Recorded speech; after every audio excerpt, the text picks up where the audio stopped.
In the news this week, Theresa May pledges to do much more to promote LGBT issues. A new survey shows that Christians feel their faith is being marginalised.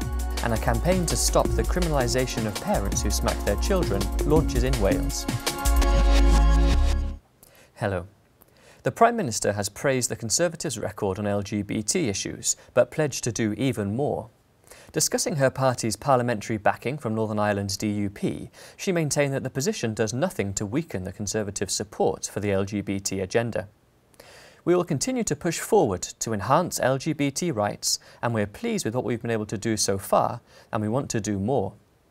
The Prime Minister also announced likely changes to the Gender Recognition Act, something which Labour leader Jeremy Corbyn called for earlier in the week. Mr Corbyn said transsexuals should be able to simply self-identify their gender, rather than discussing their condition with a doctor. But the Christian Institute cautioned, gender dysphoria is a psychological condition.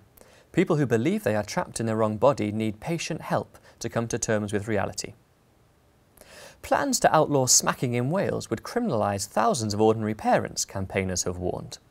The Be Reasonable campaign is backed by the Christian Institute and the research group Family Education Trust. The campaign launch in Cardiff saw the unveiling of a huge advert and new polling which highlights widespread opposition to the government's plans. Widespread media coverage across radio, print and TV followed the launch. Campaign spokesman Lowry Turner told BBC Wales Today about the campaign's concerns. We believe that parents who lovingly and caringly discipline their children shouldn't be subject to being prosecuted for doing so. It's up to parents to decide how and when they discipline their children. It is not the government's job to do that. And by bringing this ban into place, parents like that who are loving and caring will be criminalised for doing that. And Dr Ashley Frawley of Swansea University challenged those who want to see parents criminalised for smacking.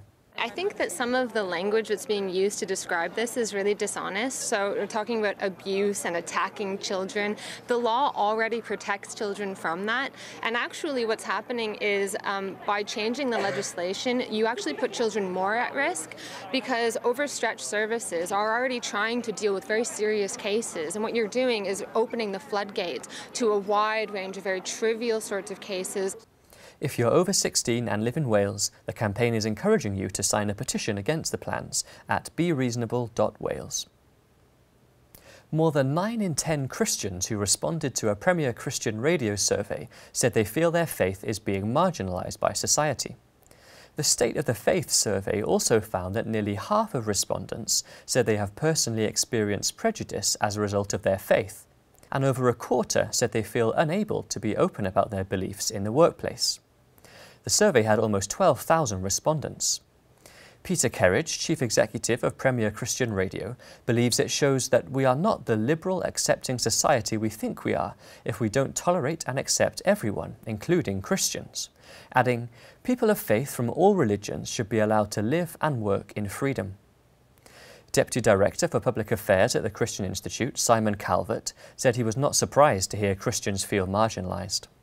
Well, in the kind of work that we do, the casework and the campaigns, this is what we find all the time, of course.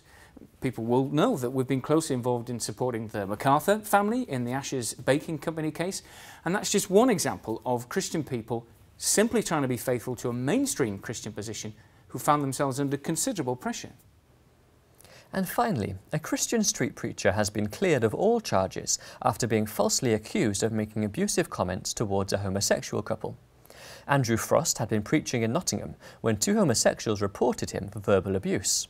Frost was charged under the Public Order Act 1986 with intent to cause a person harassment, alarm or distress.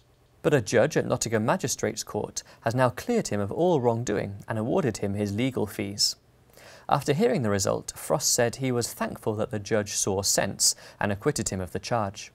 Christians need to be free to share the good news of the gospel to anyone who will listen, as we are commanded in Scripture to do. The decision was welcomed by Andrea Minicello-Williams of Christian Concern. This encouraging result should offer some reassurance to Christians who may feel fearful of the consequences of sharing their beliefs with others. Well, that's all for this week. For regular updates and information on all of our stories, plus much more, visit our website at christian.org.uk. Until next time, goodbye.